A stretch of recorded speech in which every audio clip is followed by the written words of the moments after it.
Justice Narasimha Reddy కమిషన్కు BRS అధినేత మాజీ ముఖ్యమంత్రి కేసీఆర్ 12 పేజీల లేఖ రాశారు. విద్యుత్ కొనుగోలుపై ఆయన కమిషన్కు లేఖ రాశారు.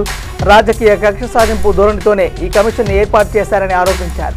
తమ హయాంలో కరెంటు విషయంలో గణనీయ మార్పులు చూపించామని పేర్కొన్నారు.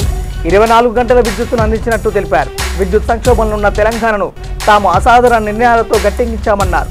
తనపై కమిషన్ చైర్మన్ ఇష్టం వచ్చినట్లుగా మాట్లాడారని ఆవేదన వ్యక్తం చేశారు. చైర్మన్ వ్యాఖ్యలు తనకు బాధ కలిగించినట్టు చెప్పారు. 10 ఏళ్లు సీఎంగా చేసిన తన పేరును ప్రస్తావించారన్నారు. థర్మల్ విద్యుత్ కేంద్రాల నిర్మాణం, కాలుష్యం, నిర్మాణ వ్యయం ఎక్కువ అని, అందుకే తాము సూపర్ క్రిటికల్ టెక్నాలజీతో నిర్మాణాలు చేపట్టినట్టు ఆ లేఖలో తెలిపారు. కాంగ్రెస్ ప్రభుత్వం దురుద్దేశంతోనే తనపై, గత ప్రభుత్వంపై ఆరోపణలు చేసి అప్రతిష్ట పాలు చేసే ప్రయత్నం చేస్తుందన్నారు. రాజకీయ కక్షతో వేసిన ఈ కమిషన్ నుంచి నరసింహారెడ్డి స్వచ్ఛందంగా వైదొలగాలని సూచించారు.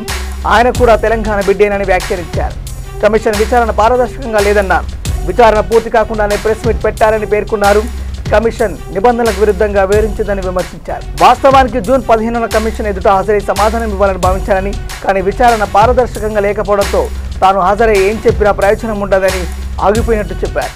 విచారణ నిష్పక్షపాతంగా జరగడం లేదని అర్థమైందన్నారు. అన్నింటా తాము చట్టాలను, నిబంధనలు పాటిస్తూ ముందుకు సాగమన్నారు. కేంద్ర రాష్ట్ర అనుమతులు ముందుకెళ్లినట్లు పేర్కొన్నారు. ఈ ఆర్సీ సంస్థలు వెలువరించిన తీర్పులపై కమిషన్లు వేయకూడదన్నారు. కమిషన్లు వేయకూడదన్న విషయం ముఖ్యమంత్రి రేవంత్ రెడ్డికి తెలియదా అని ప్రశ్నించారు.